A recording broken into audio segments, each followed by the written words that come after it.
O médium.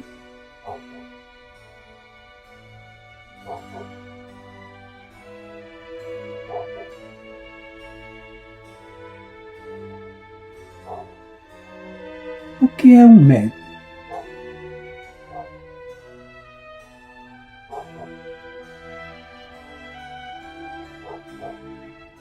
O médium é um ser cujos elementos constitutivos, mentais, dinâmicos e materiais, são suscetíveis de se descentralizarem momentaneamente.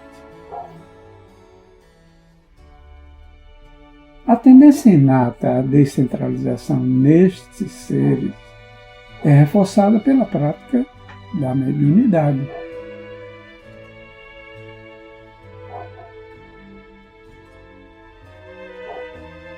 Que tende a tornar mais fácil e normal um estado primitivamente excepcional e anormal.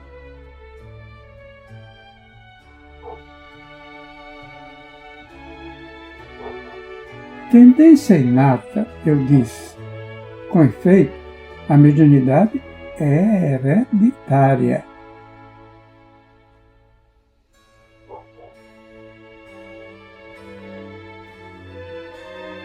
Em todos os grandes médiuns que eu estudei até agora, tanto os clarividentes quanto os de ectoplasmia, encontrei a hereditariedade.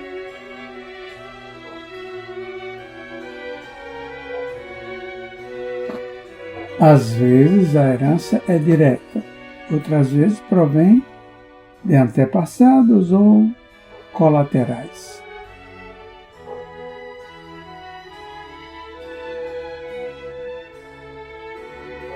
Mas sempre existe, tão precisa quanto inegável.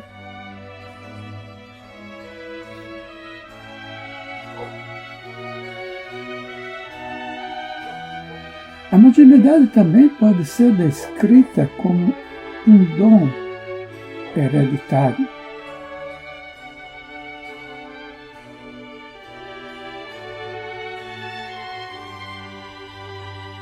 Condicionado por uma tendência à descentralização dos princípios constitutivos do médium.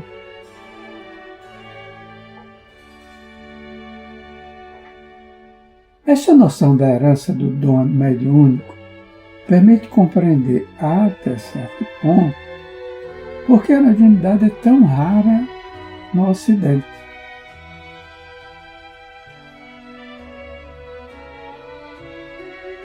Essa é, pelo menos, a tese que ouvi sustentar na Polônia.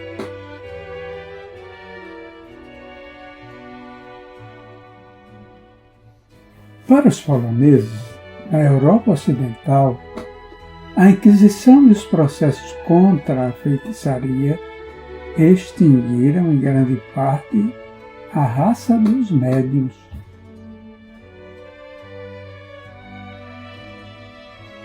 Entre as centenas de milhares de pessoas condenadas à fogueira durante uma longa série de séculos,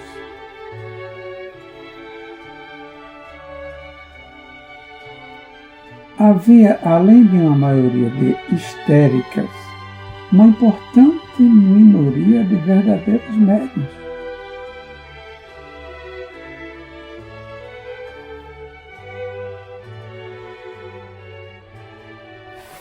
A mediunidade subjetiva escapou, em parte, da destruição.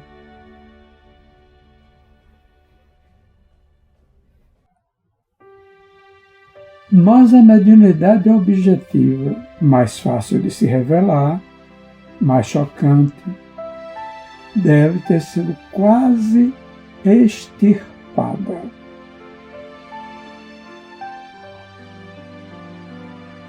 Deste ponto de vista, a obra da Inquisição e os processos de feitiçaria, dirigidos com outro propósito, devem ter produzido um resultado importante fatal para a ciência e para a verdade.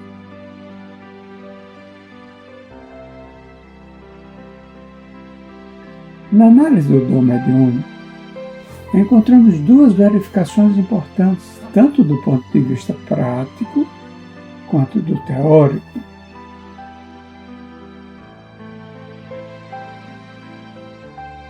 A mediunidade tende a se revelar cedo e espontaneamente, bem como os dons artísticos.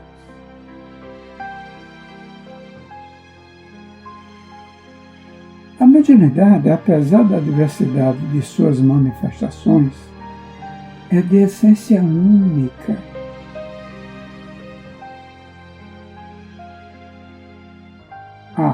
A mediunidade tende a se revelar cedo e espontaneamente, bem como os dons artísticos. A observação prova que isso é verdade.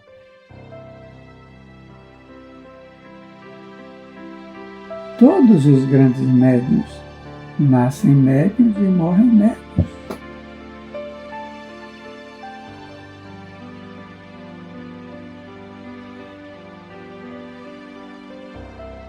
Além dos grandes médiuns, existem também, em maior número, sujeitos menos dotados.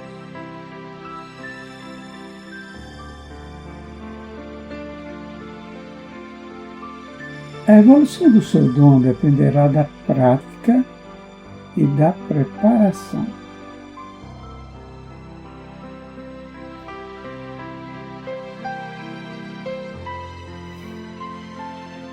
A mesma coisa acontece tanto com a criança médium quanto com a criança artista.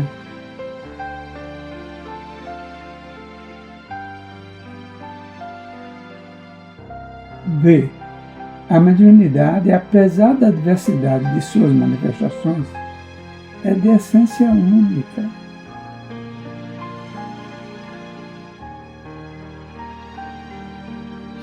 Aparentemente, não há nada em comum entre clarividência e ectoplasmia.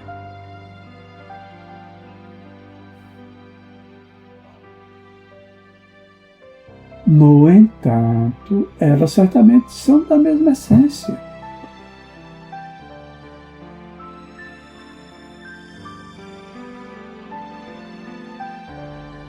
Primeiro, todos os médiuns, subjetivos ou objetivos, têm a mesma psicologia.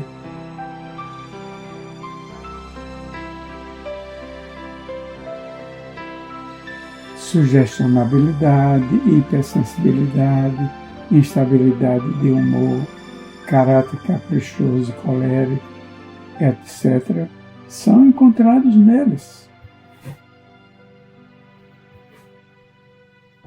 Depois e principalmente, a observação mostra que os dons da clarividência ou da materialização podem às vezes coexistir e, com frequência, se alternarem.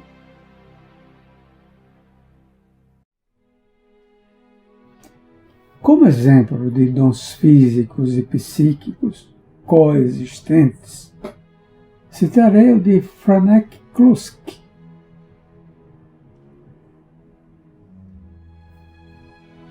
Sua clarividência, manifestada na escrita automática, é por vezes assustadora.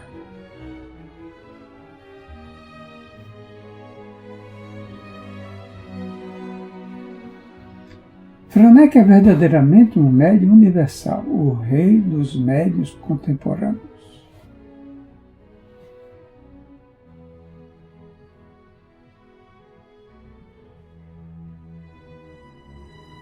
Enfim, essa coexistência é rara.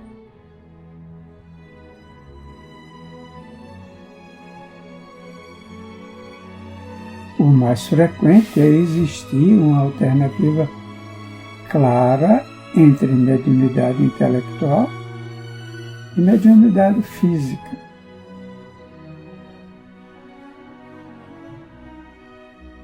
Posso citar 3 exemplos típicos.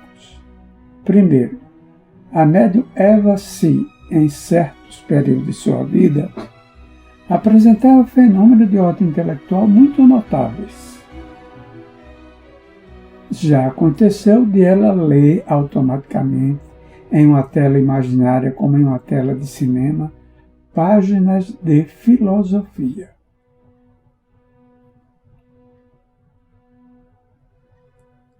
Essas produções automáticas nada tinham a ver com suas capacidades e conhecimentos normais, aos quais excediam em muito.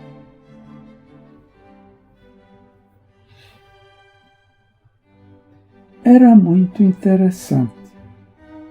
Mas durante aquele período de sua mediunidade, as faculdades de ectoplasmia haviam desaparecido.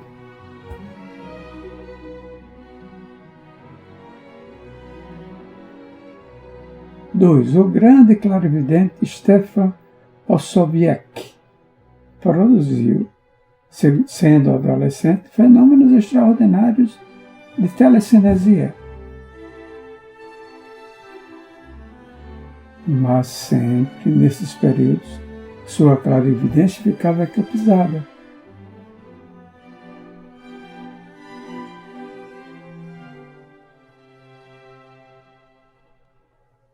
Três, a senhora Silbert de Horaz, durante toda a sua vida, foi uma pura clarividente. Ela nunca manifestara faculdades físicas. 5 ou 6 anos atrás, por alguns meses, ela frequentou sessões espíritas e tornou-se uma admirável médium de efeitos físicos. Mas, ao mesmo tempo, perdeu a sua clarividência.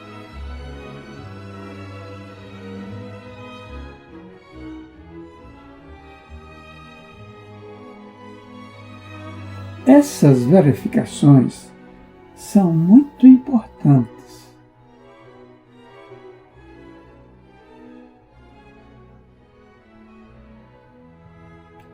Do ponto de vista teórico, provam que a mediunidade é primitivamente única.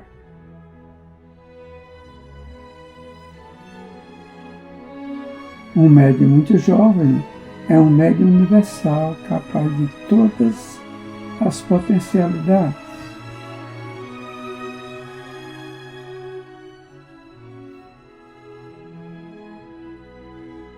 Mais tarde, ele se especializa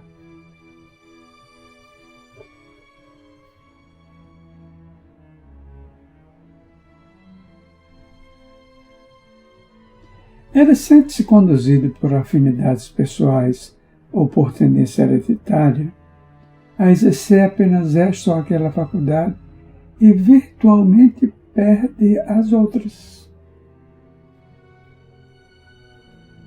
Mas essa especialização nunca é absoluta ou definitiva.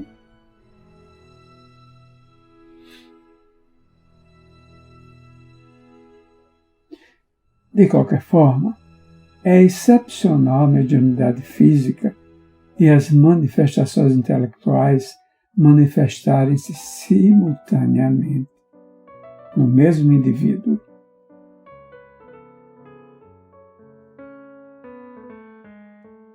É preciso escolher entre uma ou outra, pois cada uma parece absorver todas as forças do sujeito.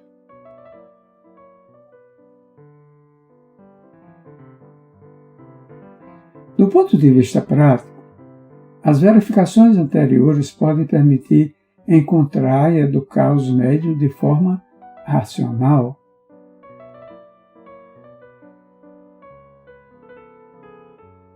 A mediunidade intelectual é, pelo menos no Ocidente, infinitamente mais frequente do que a mediunidade física.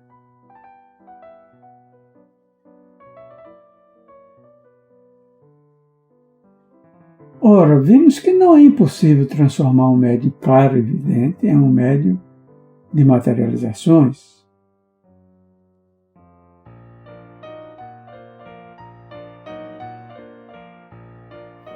esta tarefa é tanto mais fácil quanto mais jovem for o médium.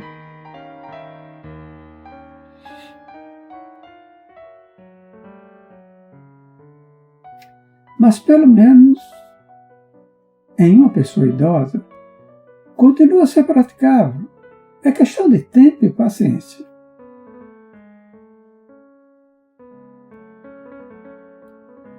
A primeira condição apenas é a supressão do exercício da clarividência.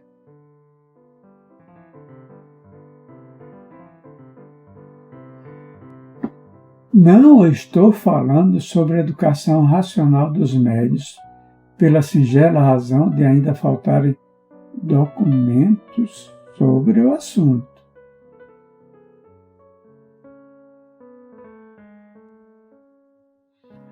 O engenheiro de Varsóvia, o Sr. Lebedzinski, que examinou muitos sujeitos, atribui grande importância à preparação deles.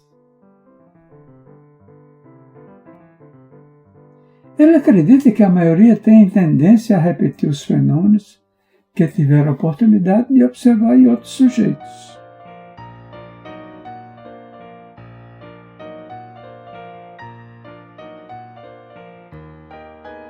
As sugestões, especialmente as indiretas e inconscientes, representam, ao parecer, um grande papel.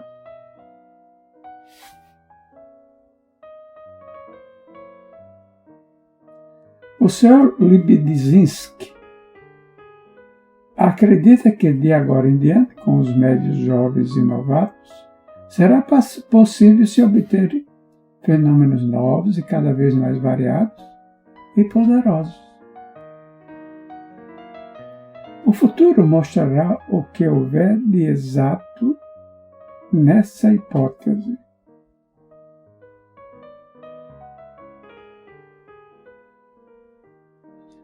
Haverá também espaço para estudar a influência do regime e do gênero de vida no desenvolvimento da mediunidade.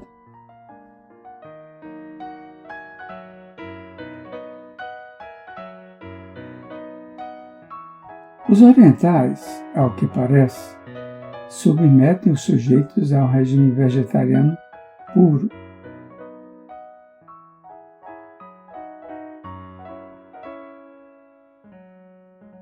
E impõe-lhes uma existência que lembra um pouco a das vestais da antiguidade.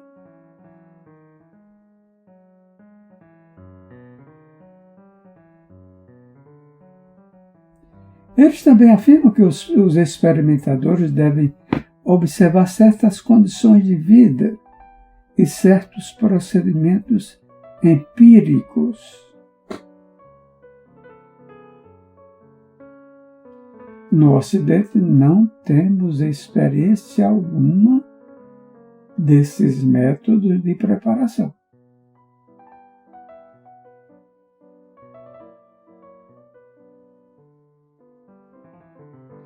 Ectoplasmia e clarividência, Gustave Gallet.